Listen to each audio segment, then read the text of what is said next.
조갑제TV 시청자 여러분 안녕하십니까. 2020년 10월 7일 오후 1시입니다.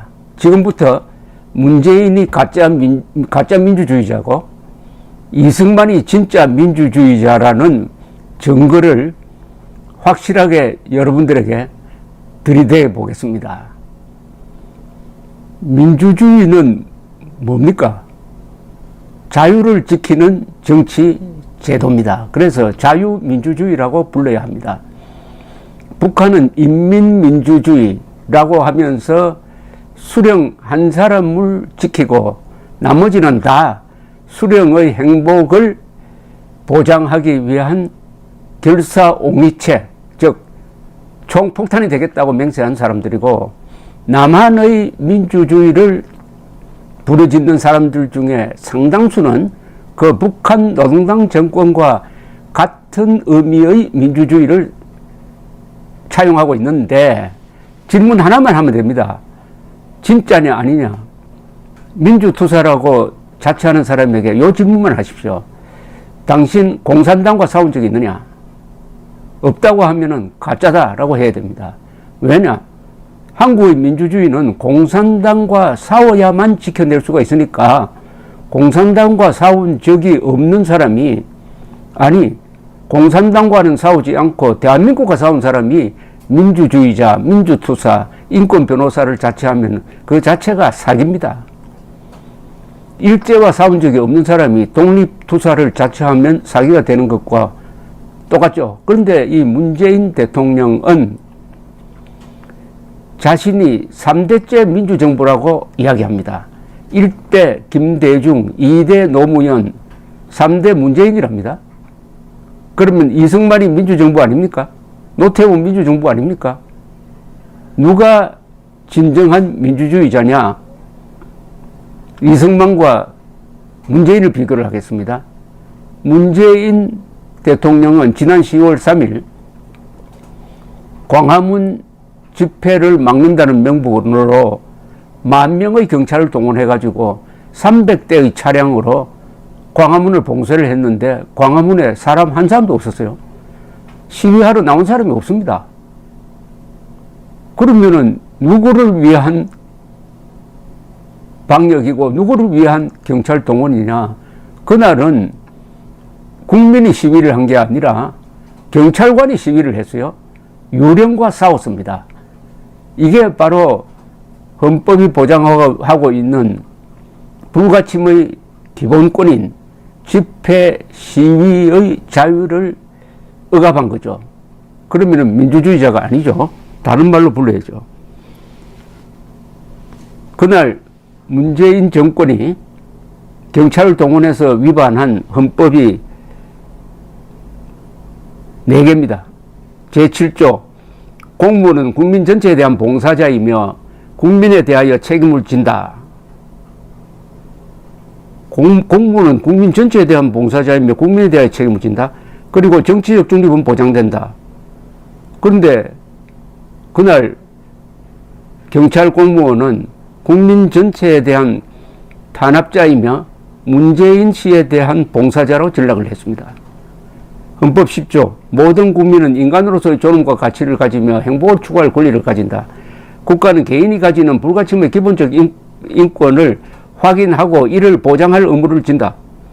여기서 말하는 불가침의 기본적 인권은 뭐냐?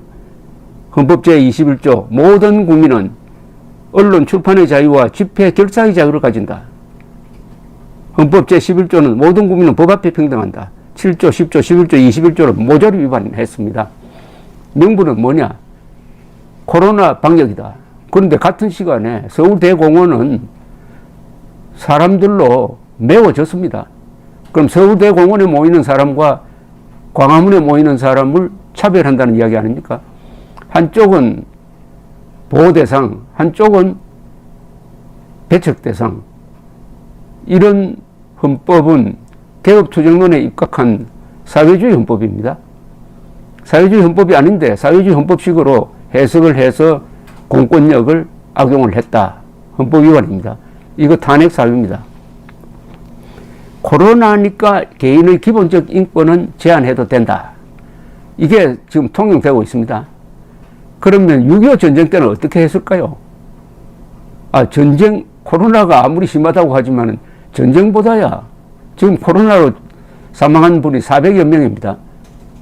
6.25 때 남북한이 약 300만 명이 죽었다고 합니다. 그럼 6.25 전쟁은 지금 코로나 사태보다 한 10,000배쯤 엄중한 사태였습니다. 그때 이승만 대통령은 놀라지 마십시오. 언론 검열을 하지 않았습니다. 국회 문도 닫지 않았어요. 그리고 최대 규모의 선거를 했습니다. 전쟁 중에도 민주주의를 놓지 않았어요. 얼마나 위대합니까? 전쟁 중에도 언론 검열을 하지 않으니까 언론이 정부를 비판하고, 야당 국회가 열려 있으니까 야당이 정권을 비판하고, 선거도 하고, 놀라운 사실 아닙니까? 더구나 1950년, 51년 하면은 대한민국 세워진 지가 2년, 3년밖에 안 됩니다.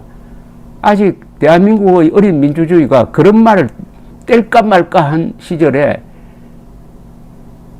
위대한 건국 대통령은 민주주의는 양보할 수 없는 가치다. 그걸 조금 더 구체적으로 보여주는 자료를 제가 발견을 해가지고 여러분들에게 소개를 해드리려고 하는데, 이게 원로 기자들의 비화를 수기식으로 모은 책이 있습니다. 그게 1978년에 신문연구소에서 나왔는데, 거기에 최흥조라는 분입니다. 이분이 동아일보 취재부장으로 6.25를 겪었던 사람입니다. 그 뒤에 중앙일보 취재국장, 신문의 신문사도 창업하신 최흥조 선생이 쓴 수기에 이런 대목이 나옵니다. 아주 흥미진진합니다. 제가 요거 읽으면서 소개를 해드리겠습니다. 해설을 해드리겠어요. 자, 최흥조 원로 기자, 지금 이분이 1918년생이군요. 1950년 6.25 동란에 부산으로 피난하였던 이승만 대통령은 9.28 서울 수복으로 그의 관저인 경무대로 되돌아왔다. 그때 몇몇 신문이 서울에서 복간되었다. 그해 10월 중순의 일이다. 국군과 유엔군은 38선을 넘어 평양을 점령하고 승승장구 압록권을 향해 진격하여 국토 통일의 부푼 꿈이 막 실현되려던 무렵이었다. 치열한 전쟁이 진행되고 있던 때이라 전 국토는 비상계엄령 하에 있었으므로 국방부 정훈국 관장 하에 신문 검열제가 엄격하게 실시되고 있었다. 장관의 담화문이 동일지면에 들어갔는데 동아일보는 관례대로 대통령의 것을 5단 표제 머리 기사로 하고 장관의 것을 4단 표제 중앙 부위에 둔 조판 대장을 떠서 검열을 받으러 갔더니 당무자는 장관의 국방장관이겠죠. 국방장관의 것을 톱으로 하여 대통령의 것과 맞바꾸어 놓으라는 것이다. 그렇게 할 밖에 없으니 신문사는 판을 고쳤다. 다음 날은 예정된 이 대통령의 기자회견이 경무대 관저에서 있었는데 이것은 서울 수복 후 최초로 열리는 것이었다. 이 대통령이 먼저 반가운 어조로 회포를 푸는 말로서 시작한 기자회견은 까다로운 형식을 빼고 흥겨운 대담식으로 진행되었다. 필요한 화제가 다 끝났다고 생각할 즈음에 나는 자리에서 일어나서 다음과 같이 말했다. 부산까지 피난을 갔다가 돌아오는 이 처절한 전쟁을 하는 동안에 신문을 만드는 저희들도 애국심에 불타고 있습니다. 공산당을 이롭게 하고 우리나라를 해치는 보도를 할 리가 없었습니다. 그런데 지금 국방부 정훈국이 모든 신문에 대해서 검열을 실시하고 있는데 그것은 한 사람의 대위가 앉아서 마음대로 대한민국의 언론을 좌우하는 결과가 됩니다. 그는 어떤 기사는 신문에 넣으라고 하고 또 어떤 기사는 신문에서 빼라고 합니다. 제목도 자기 비위에 맞도록 고칩니다. 어제 같은 날은 대통령의 담화문과 국방장관의 담화문을 놓고 장관의 담화문 내용이 중요하니 대통령 것보다 크게 보도하도록 요구하였습니다. 이래가지고는 저희들이 좋은 신문을 만들 수가 없습니다. 순간 이승만 대통령은 안면 근육 경련으로 두 볼이 실룩거리는가 하더니 엄숙한 의조로 분연히 선언하는 것이었다. 우리가 공산당과 전쟁을 하고 있는 까닭은 민주주의를 하기 위해서야. 민주주의 국가에서는 신문을 검열한다는 것은 있을 수 없는 일이야. 그는 옆에 앉은 공보처장 김환란 여사를 돌아보더니 말을 계속했다. 국방부의 정훈 국장이라는 사람이 누구요? 국방장관에게 훈령하여 즉시 신문검열을 중지하도록 해요. 신문검열은 즉일 폐지되었다. 이렇게 해서 신문검열을 안 했습니다. 전쟁 중에도 비상계엄령한데도 신문검열을 하지 않았다니까요. 이런 나라가 있을까요? 그런데 이승만 대통령의 소신은 뭡니까? 우리가 공산당과 싸우는 이유는 민주주의를 지키려고 하는 것인데 신문검열을 한다면은 이건 민주주의가 아니다. 그러니까 이런 식으로 신문검열을 하면서까지 공산당과 싸워서 이길 이유가 없어지지 않느냐. 우리가 지킬 게 민주주의라는 양보할 수 없는 가치다. 그런데 왜 신문검열을 하느냐. 민주주의의 가장 근간은 언론의 자유다. 이렇게 해가지고 전시 중에 언론은 전쟁하는 국군, 전쟁하는 이승만 정부를 맹렬하게 비판을 했습니다. 그 신문들을 한번 보시면 깜짝 놀랄 겁니다. 뭐 국군이 저지른 양민 학살 사건도 다 신문과 야당이 떠들었습니다. 지금 문재인 정권은 그 전쟁과는 비교가 안 되는 코로나 사태를 빙자해가지고 지금 우리 국민의 기본권인 집회의 자유를 말살하고 있습니다. 그것도 선별적으로. 그러면 누가 민주주의자입니까? 문재인이 민주주의자입니까? 이승만이 민주주의자입니까? 이승만 대통령은 1948년 8월 15일 취임사에서 취임사가 아니죠. 그건 건국기념연설입니다. 그 전에 이미 대통령이 되었습니다. 건국기념연설에서 첫 문장이 이렇습니다. 우리는 민주주의를 믿어야 합니다. 다소 시간이 걸리더라도 종국에 가서는 선이 악을 이긴다고 믿고 민주주의를 밀고 가는 수밖에 없습니다. 어렵더라도 민주주의의 가치, 즉 개인의 자유, 사유재산권의 보장, 선거의 자유, 언론의 자유는 지켜내야 한다.